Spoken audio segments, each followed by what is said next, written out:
Adobe Illustrator মাধ্যমে আমরা আজকে এই ডিই লেটার ডিজাইনটি তৈরি করা শিখব। তো চলুন শুরু করে দিচ্ছি। চ্যানেলে নতুন এসে থাকলে সাবস্ক্রাইব করে রাখবেন। সর্বপ্রথম হচ্ছে আমরা এখান থেকে টাইপ টুলে যাব। টাইপ টুলে গিয়ে আমরা বড় হাতের একটা ডি লিখব এবং বড় হাতের একটা ই লিখব। তো এখানে যে ফন্টটা আমরা ব্যবহার করেছি সেই ফন্টটা আপনাদেরকে একটু মনিটরে পেস্ট করে দিই, তাইলে আপনাদের জন্য ভালো হবে। এটা আপনি গুগল থেকে ডাউনলোড করে নেবেন। এবার এখান থেকে আপনি এখান থেকে এই ফন্ট দুইটাকে সিলেক্ট করে রাইট বাটন ক্লিক করে ক্রিয়েট আউটলাইন করবেন। এরপর রাইট বাটন ক্লিক করে আনগ্রুপ করবেন। এরপর যে কোনো একটাকে সিলেক্ট করে এই পাশটাতে একটু চাপাতে হবে। তার আগে আমরা ডিরেক্ট সিলেকশনে যাব এবং ই এর এই দুইটা কর্নারকে সিলেক্ট করে আমাদের যে লেফট রাইট যে অ্যারো কি আছে সেটাকে চেপে একটু বাড়িয়ে নিব।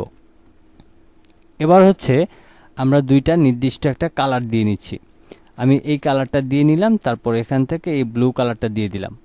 এবার ইটাকে সিলেক্ট করে আমাদের লেফট রাইট যে অ্যারো কি আছে সেটাকে চেপে আমি এখানে নিয়ে এইটাকে ইটাকে রাইট বাটন ক্লিক করে অ্যারেঞ্জ থেকে সেন্ড টু ব্যাক করে দিব, তাহলে এটা পিছনে চলে যাবে।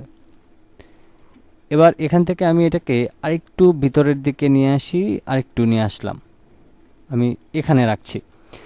এবার আমাদের এই ডিটাকে সিলেক্ট করতে হবে। সিলেক্ট করার পর আমরা যাব অবজেক্টে, অবজেক্ট থেকে পাথ অপশনে যাব। এরপর আমরা পাথ অপশন থেকে অফসেট পাতে যাব। এবার এখান থেকে আমরা প্রিভিউ অপশনটাতে ক্লিক করব। আমাদের এটা যেহেতু অনেক বড় দেখাচ্ছে, আমরা এখান থেকে এখানে 10 আছে, আমরা ডাউন অ্যারো কি চেপে আমাদের যতটুকু প্রয়োজন আমরা এটাকে কমিয়ে নিব। আমি এটাকে 3 করে নিয়ে ওকে করে দিলাম। এবার সম্পূর্ণটাকে সিলেক্ট করে আমরা যাব শেপ বিল্ডার টুলে এবং কিবোর্ড থেকে অল্টার ধরে মাউসের লেফট বাটনটা ক্লিক করে এই অংশটাকে মাইনাস করে নিলাম। এরপর মাউসের লেফট বাটনটা ক্লিক করে আমি এটাকে অ্যাডজাস্ট করে দিলাম।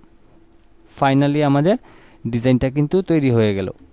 তো এই ছিল আমাদের আজকের লোগো ডিজাইনটি। ভিডিওটি কেমন লাগলো অবশ্যই কমেন্ট বক্সে জানিয়ে দিবেন। সবাই ভালো থাকবেন, সুস্থ থাকবেন।